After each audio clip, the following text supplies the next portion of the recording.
Hola oyentes de Radio Sefarad, es un gusto volver a tener en los micrófonos a Ricardo López Gotig para seguir hablando de las edades del totalitarismo. ¿Qué tal, Ricardo?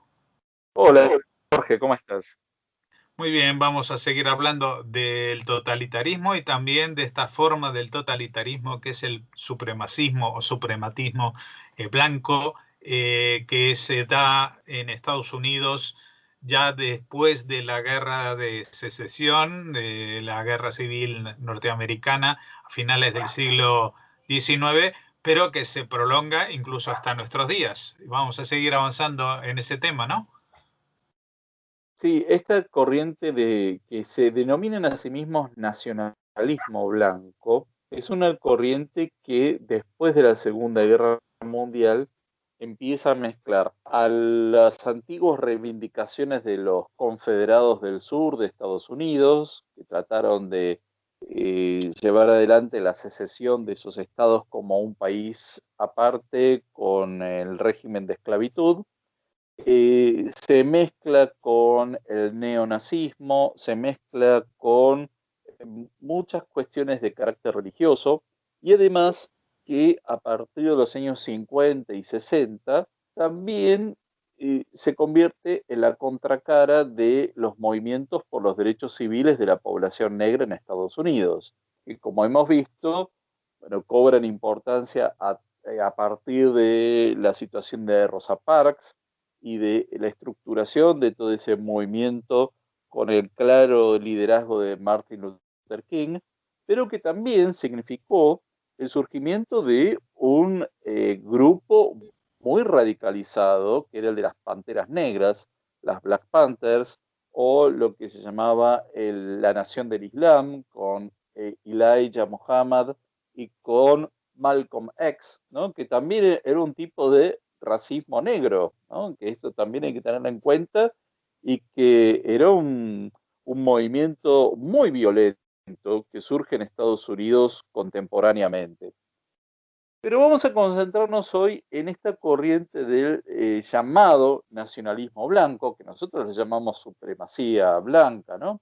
Pero que así como justamente este grupo de la Nación del Islam, Malcolm X y las Panteras Negras empiezan a hablar del Black Power, ¿no? El poder negro, vamos a encontrar que surgen grupos neonazis en Estados Unidos que hablan del poder blanco, White Power.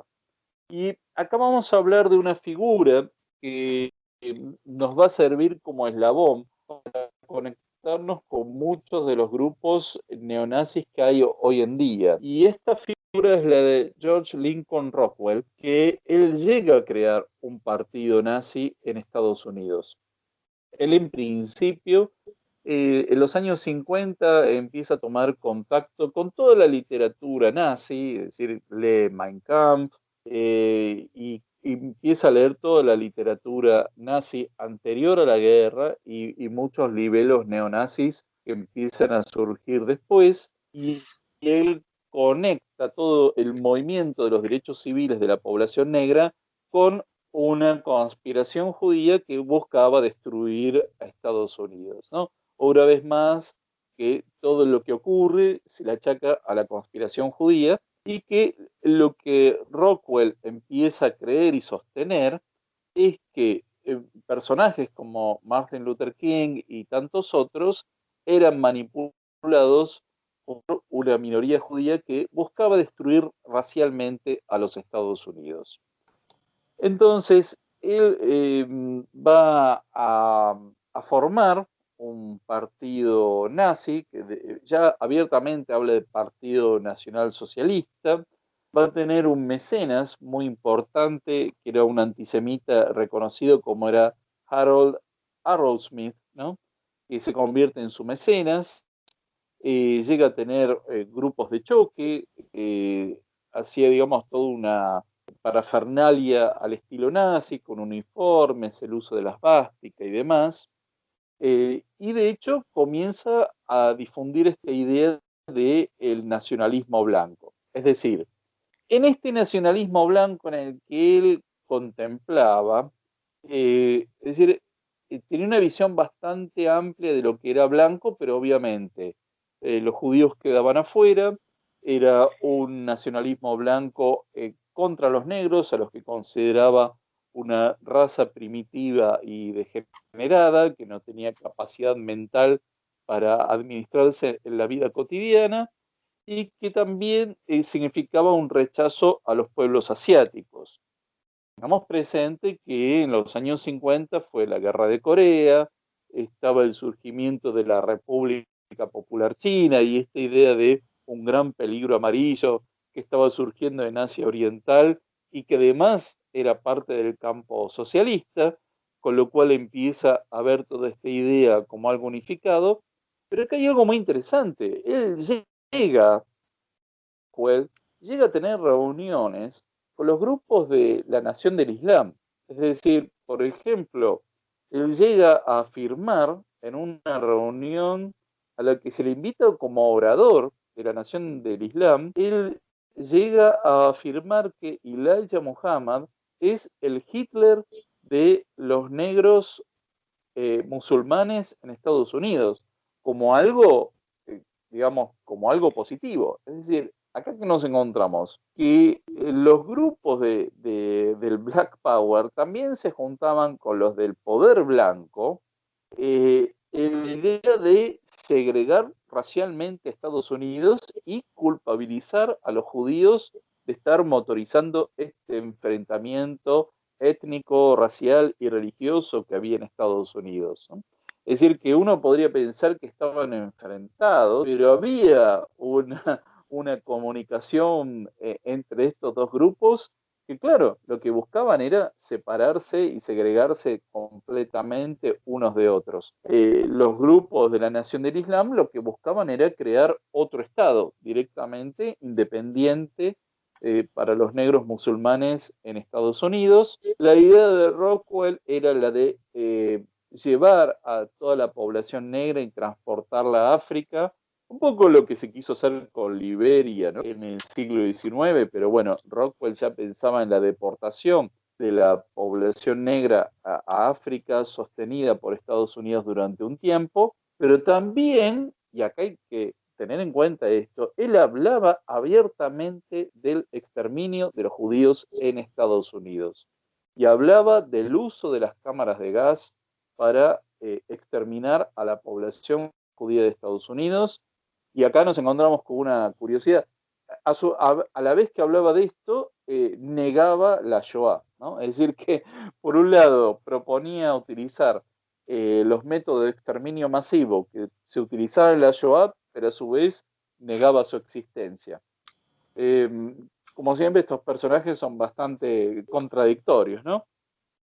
Y él lo que veía era una visión apocalíptica de que iba a haber una guerra racial en Estados Unidos en los años 60 y 70 y de hecho iba preparando a todos sus grupos de choque con esa visión.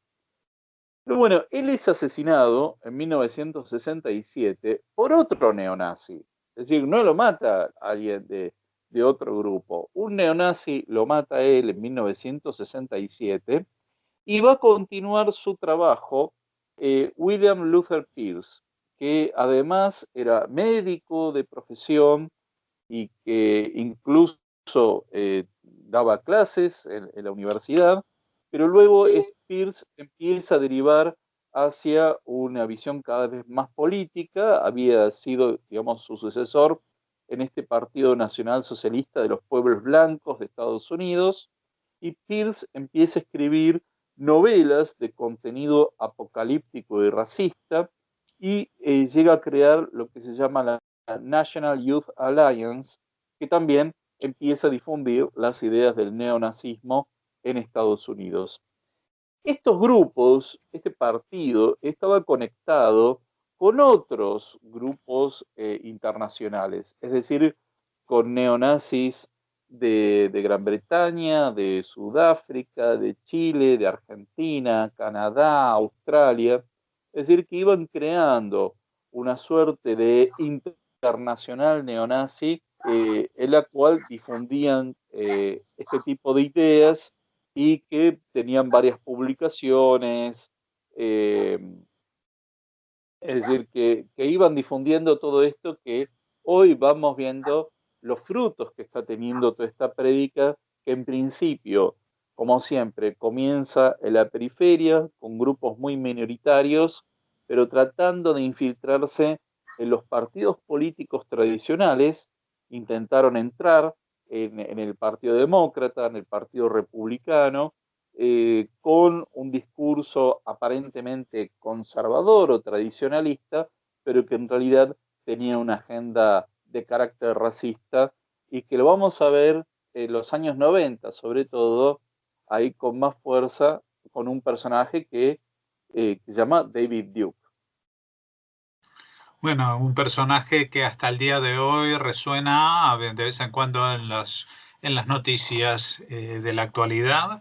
Evidentemente, este tema de la supremacía blanca o del racismo dentro de Estados Unidos es un tema que se sigue viviendo.